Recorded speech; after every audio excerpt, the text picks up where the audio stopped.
Safe exit নিয়ে কথা হচ্ছে বারবার। এইখানে কোন উপদেষ্টাদের কথা আসলে ইঙ্গিত করা হচ্ছে? আসলে উপদেষ্টারা সেফ এক্সিট খুঁজছেন, কেউ কেউ বলছেন উপদেষ্টা আসলে পালাবার পথ পাবেন না, আবার কেউ বলছেন জীবন নিয়ে যেতে হবে। এই উপদেষ্টারা আসলে কারা? মানে মঞ্জু ভাই, আপনিও এই উপদেষ্টা পরিষদ গঠনের সঙ্গে সরাসরি সম্পৃক্ত ছিলেন, যদি আমি একটু বলি, আপনি জানা ছিল কাদের সাথে এই রকমটা ভাবা হচ্ছে যে যারা প্রতারণা করেছেন, যারা পালাবার পথ পাবেন না?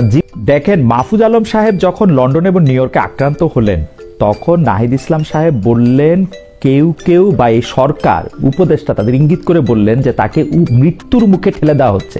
সেই স্ট্যাটাস কিন্তু তিনি প্রত্যাহার করেন নাই। সার্জিস আলম বললেন প্রাণ নিয়ে পালানোর ব্যাপারে তিনি একটা কথা বললেন। আমরা দেখলাম উপদেষ্টা আসিফ নজরুলের পোষা একটি ছাগল, সেটি খেয়ে ফেলা হলো, বলা হলো এটাকে শিক্ষা দেওয়ার জন্য করা হচ্ছে। এটার মধ্যে নাম আসলো আরেকজন গুরুত্বপূর্ণ নেতা নাসিরউদ্দিন পাটোয়ারির। আমরা দেখলাম যে সামান্তা শারমিন, আরো একজন গুরুত্বপূর্ণ নেতা, তিনি বললেন যে এই সব কিছু কিন্তু ফাঁস করা হবে যুগান্তর পত্রিকায়। সেফ এক্সিট নিয়ে কথা হচ্ছে বারবার। এইখানে কোন উপদেষ্টাদের কথা আসলে ইঙ্গিত করা হচ্ছে? এই উপদেষ্টাদের মধ্যে এই 2 দল 3 দল, আপনিও ফরমেশনের কথা বললেন, আপনার কি মনে হয় যে কারা কোন পক্ষে? যেমন আমি কিন্তু খেয়াল করি, আমি তুষার ভাইয়ের কাছ থেকে ওটা জানতে চাইবো এখন, এই জন্য কিন্তু আমি মিলাইতে পারতেছি না, কিন্তু কারণ হচ্ছে যে ডক্টর মোহাম্মদ ইউনূস প্রথম থেকে বলছেন যে স্টুডেন্টরা ওনাকে চাকরি দিচ্ছেন, যারা উপদেষ্টা ছিলেন তারা, এই নাহিদ কয়েকদিন আগে পর্যন্ত নাহিদ সাহেব উপদেষ্টা ছিলেন, মাহফুজ সাহেব এখনো আছেন, আসিফ মোহাম্মদ সজীব এখনো আছেন, এবং আমরা কিন্তু দেখি যে এই সরকারকে কম বেশি তারা পরিচালনা করেন। 2টা টিভির লাইসেন্স তাদের দলের লোকরাই পাইছেন। মানে কোথায় এত ক্ষোভ, কেন এত ক্ষোভ, এবং কোন জায়গায় এটা বোঝা যাচ্ছে কিনা, মানে কারা তাদের টার্গেটে? মানে যারা মাহফুজ আলম আক্রান্ত হওয়ার পরে তাকে মৃত্যুর মুখে ঠেলে দেওয়া হচ্ছে বলে জনাব নাহিদ ইসলামের কথা। নাহিদ ইসলাম আবারও বললেন, তিনি দলের সর্বোচ্চ নেতা এনসিপির, তিনি আবারও বললেন উপদেষ্টারা আসলে তাদের সঙ্গে প্রতারণা করেছেন। উপদেষ্টারা এবং ছাত্র নেতারা কিভাবে উই আর দে বা পরস্পর মুখোমুখি হলো, বা মানে তাদের মধ্যেকার হিসাব নিকাশটা কি? আপনি পদ থেকে চলে গেলেন, আপনার সম্মানের সঙ্গে প্রস্থান প্রয়োজন, আপনার নিরাপত্তার সঙ্গে প্রস্থান প্রয়োজন হবে কেন? আপনি বন্দুক পিস্তল কামান পিছনে নিয়ে আপনি প্রস্থান করবেন যে আপনাকে সবাই পাহারা দিবে আর আপনি প্রস্থান করবেন? বরং প্রস্থানের সঙ্গে সঙ্গে আপনি সাধারণ মানুষ হয়ে যাবেন। এটাই হচ্ছে প্রস্থানের সৌন্দর্য, যে আপনি ক্ষমতায় যখন ছিলেন আর ক্ষমতার বাইরে আপনি আবার সাধারণ মানুষের সঙ্গে মিশে যাবেন। এইটাই তো হচ্ছে ক্ষমতার সৌন্দর্য। সেই সৌন্দর্য বাদ দিয়ে তারা সারাক্ষণ বলছেন, বুঝেন কিন্তু ক্ষমতা ছেড়ে দিলে কিন্তু মৃত্যু সামনে দাঁড়িয়ে আছে। ক্ষমতা ছেড়ে দিলে অথবা না দিলে মৃত্যু তো আমাদের সবার সামনেই দাঁড়িয়ে আছে।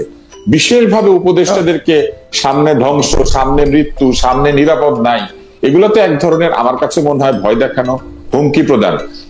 এই ভয় থেকে কি কেউ মুক্ত? উপদেষ্টা যারা নন, ধরেন আমার আপনার মতো লোকেরা, তারাও কি এই ভয় থেকে মুক্ত?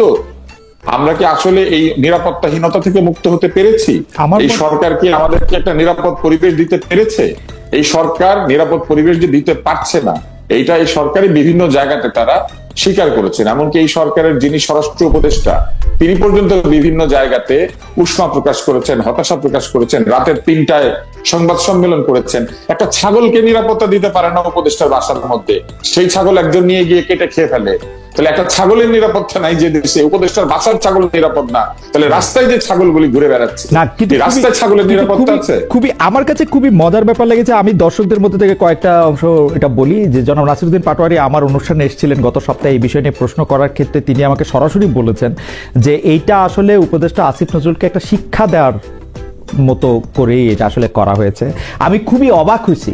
যখন আমি আবার খুব অবাক হয়ে বললাম যে আপনারা এটা করতে পারলেন, তখন উনি বললেন আপনি আমার এটা বলতে পারেন না, খুব রাগটাগ হয়ে গেলেন। আমি বুঝলাম না জিনিসটা কিরকম। নজরুল একই সঙ্গে শিক্ষক ছিলেন, ফলে তার ছাত্রছাত্রীরা আছেন, ফলে তাদের যে কানেকশন হবে তরুণদের সাথে, সে একই কানেকশন সালেউদ্দিন আহমেদ অথবা ওয়াহিদুদ্দিন মাহমুদ অথবা ধর্ম উপদেষ্টা অথবা যিনি আছেন আরেকজন ফাজুল করিম খান, হ্যাঁ, বা ফাজুল কবির, তাদের হবে না। কারণ তারা এমন এমন পদে ছিলেন যেসব পদে বা যেসব অফিসে ঢুকতে গেলে প্রচুর নিরাপত্তা এবং অনেক কিছু কাঠখড় পেরিয়ে বা পুড়িয়ে তাদের সঙ্গে দেখা করতে হয়। তো এই কারণে আমি মনে করি যে কিছু উপদেষ্টা ছাত্র বন্ধু, আর কিছু উপদেষ্টা আমলা বন্ধু, কিছু উপদেষ্টা প্রশাসন বন্ধু, আর কিছু উপদেষ্টা ডক্টর ইউনূস বন্ধু। এইভাবে আসলে এই পুরো উপদেষ্টা পরিষদটা তৈরি হয়েছিল। এবং যে কথা ডক্টর ইউনূসও বলেছেন যে তিনি হাতের কাছে যাদেরকে পেয়েছেন তাদেরকে নিয়েছেন, এই কথা কিন্তু তিনি বলেছিলেন আমার যতদূর মনে পড়ে। ফলে উপদেষ্টা পরিষদ তৈরি করার সময় এটার মধ্যে এক ধরনের দুর্বলতা ছিল। আপনি হাতের কাছে যাকে পাবেন তাকে নেবেন, নাকি যে সবচেয়ে উপযুক্ত তাকে নেবেন? এই জায়গাটা আসলে প্রথম প্রশ্ন। দ্বিতীয় প্রশ্ন হচ্ছে, এই মুখোমুখি দাঁড়ানোর জায়গাটা তৈরি হয়েছে কোথায়? ছাত্রদেরকে যখন বলা হয়েছে তারা নিয়োগকর্তা, তখন তাদের মধ্যে এক ধরনের নিয়োগকর্তার যে অ্যাটিটিউড বা অভিব্যক্তি সেটা তৈরি হয়েছে। ছাত্ররা ভাবতে শুরু করেছে যে এদেরকে আমরা বসিয়েছি, এদেরকে আমরা চাকরি দিয়েছি, কিন্তু এদেরকে আসলে ছাত্ররা বসান নাই। আন্দোলনের মাধ্যমে ছাত্র জনতা, কৃষক, শ্রমিক যারাই আছেন সকলে মিলে তাদেরকে ওই জায়গাতে বসানোর যে ব্যবস্থা সেটা করেছেন। যখন তাদেরকে কৃতিত্বটা দিয়ে দেওয়া হয়েছে তখন তারা নানা ধরনের টার্মস ডিকটেট করতে শুরু করেছেন, অর্থাৎ তারা তাদের শর্ত দিতে শুরু করেছেন এবং আশা করতে শুরু করেছেন তারা যা বলবে সেটা এই উপদেষ্টা মণ্ডলী শুনবে। এখানে কিছু উপদেষ্টার কথা আমি বললাম যারা অ্যাক্টিভিস্ট, আর কিছু উপদেষ্টা কিন্তু আছেন যারা সরাসরি ছাত্রই, যেমন নাহিদ নিজে উপদেষ্টা ছিলেন, আসিফ আছেন, মাহফুজ আছেন, এরা কিন্তু ছাত্র বা এই কিছুদিন হলো ছাত্রত্ব শেষ করেছেন। ফলে উপদেষ্টা মণ্ডলীর প্রায় অর্ধেকের কাছাকাছি বা তার একটু কম এদের সঙ্গে তাদের সরাসরি যোগাযোগ আছে। আর আরেক দল আছেন যাদেরকে তারা আগেও স্যার বলতেন, এখনো হয়তো স্যারই বলেন। তো এইরকম যে কারণে মুখোমুখি গিয়েছেন তারা কেন? কারণ তারা নানা ধরনের আবদার করতে শুরু করেছেন। একে নিষিদ্ধ করে দেন, আমাদেরকে নিরাপত্তা দেন, অমুককে ছেড়ে দেন, তমুককে ধরেন, আমরা যেটা চাচ্ছি সেটা হতে হবে, অমুককে ওই মন্ত্রণালয়ে দেন, তমুককে সরিয়ে দেন, এবং একই সঙ্গে এইটা বানান, ওইটা বানান, সেইটা বানান, এবং আমাদেরকে শাপলা দেন, শাপলা দেন, শাপলা দেন। এখন আমি লক্ষ্য করলাম আপনার এই যে ওয়েবসাইট, সেখানে কিছু লোক লিখেই যাচ্ছেন এনসিপি এনসিপি এনসিপি এনসিপি, ওরকম তারাও জব করছেন, শাপলা শাপলা শাপলা শাপলা শাপলা। এখন এই শাপলা শাপলা করবেন যে শাপলা ছাড়া ভোটে জেতার কি আর কোনো মার্কা নাই? শাপলা না পেলে তারা জিতবেন না, শাপলাই তাদের পরিচয়। শাপলা নিয়ে তারা যে এত হুজ্জত করছেন, এই সবকিছুর কারণ হচ্ছে তারা মনে করেন তারা যা চাইবেন সেটাই তারা পাবেন। এবং কম বয়সী হলে যেটা হয় যে আপনি যা চাইলেন সেটা যদি আপনি না পান, তখন কিন্তু আপনি এক ধরনের ট্যান্ট্রাম করতে শুরু করেন, মানে আপনি এক ধরনের আবদার, হইচই। এখানে একটু ছোট একটু যদি জিজ্ঞেস করি যে শাপলাটা দিয়ে দিলে অসুবিধা কি, নাকি এটা দিয়ে দেওয়া হবে শেষ পর্যন্ত? এবং শাপলাটা দিয়ে দিলে মানে আমি এখন পর্যন্ত কোনো অসুবিধা দেখতে পাচ্ছি না। ওরা, আমি আপনার বক্তব্যের সাথে একমত, ওনারা কেন এত শাপলা চাইতেছেন সেটাও বুঝতেছি না, দিতেওছে না কেন এটাও বুঝতেছি না। একটা অসুবিধা আছে, শাপলার মার্কাটা এরকম যে আপনি যদি পয়সা উল্টান দেখবেন পয়সার উল্টা দিকে আছে। আপনি যদি পুলিশের মার্কা দেখেন, না অবশ্যই আছে। আপনি নিশ্চয়ই জানেন যে ভিজুয়াল সিম্বলিজমের গুরুত্ব কি। কিছুদিন আগে রবার্ট ল্যাংডনের একটি নতুন উপন্যাস, নায়ক আর কি, দা ভিঞ্চি কোড, যেটা দা ভিঞ্চি কোড যে সিকুয়েলি আর কি, সেখানে রবার্ট ল্যাংডন হচ্ছেন নায়ক। সেই নায়ক হচ্ছেন কি করেন, সিম্বলিজম বিবেচনা করেন। শাপলা একটা সিম্বল, যেমন ধানের শীষ একটা সিম্বল। এখন যে ধানের শীষ নির্বাচন কমিশনের প্রতীক, সেই ধানের শীষ কিন্তু আমাদের কোন জাতীয় প্রতীকের মধ্যে নাই, এইভাবে এক ছড়া ধানের শীষ। কিংবা ধরেন যে নৌকার প্রতীক, সেই নৌকা কিন্তু আমাদের কোন জাতীয় প্রতীকের ভিতরে নাই, পয়সার মধ্যে নাই। কিন্তু শাপলা কিন্তু আমাদের ভিন্ন ভিন্ন জায়গায় আছে। অর্থাৎ আপনি একটা দলকে সিম্বলিজমের সুবিধা দিচ্ছেন, ইট ইজ এ বায়াস, এবং এই সিম্বলিক বায়াস এটা আপনি করতে পারেন না। তো যে প্রতি দাঁড়িয়ে আছে, যে প্রতি সারাদিন শাপলা শাপলা বলা যাচ্ছে করা, অর্থাৎ সিম্বলের সুবিধা নিতে। আমি কিন্তু মনে করি যে তুষার ভাই, যদি সিম্বলে ওরা সুবিধা পায়, এনসিপির ওরা, তো ওটুকু সুবিধা উনাদেরকে দিলেও দেয়া যেতে পারে। মানে আমি মনে করি যে ঠিক আছে, ওনারা জীবন মানে তাহলে বাকি সুবিধাগুলো দেন। মানে আমার কাছে মনে হয় যে জীবন বাজি করে ওনারা যুদ্ধ করেছেন। জাতীয় ফল কাঁঠাল, হ্যাঁ, জাতীয় ফল কাঁঠাল কেউ চাইলে নিশ্চয়ই পাইতেও পারে। আপনি যেসব যুক্ত, না আপনি এখন কাঁঠাল কিন্তু আছে, কাঁঠাল আছে, হ্যাঁ আছে তো, কিন্তু সেই কাঁঠাল তো পয়সার মধ্যে নাই। সেই কাঁঠাল তো জায়গায় জায়গায় ছবি বানিয়ে আমরা রাখি নাই। বাংলাদেশে কোনো কাঁঠালের ভাস্কর্য নাই, কিন্তু দোয়েলের ভাস্কর্য আছে একটা ইউনিভার্সিটি মোড়ে, হ্যাঁ। তো এবং দোয়েল 2 টাকার নোটের মধ্যে ছিল। তো এরকম প্রতীক যেটা চোখের সামনে থাকে, যেই প্রতীকের সুবিধা কেউ পেতে পারে, তাকে আলাদা করে প্রতীক চিনাতে হয় না।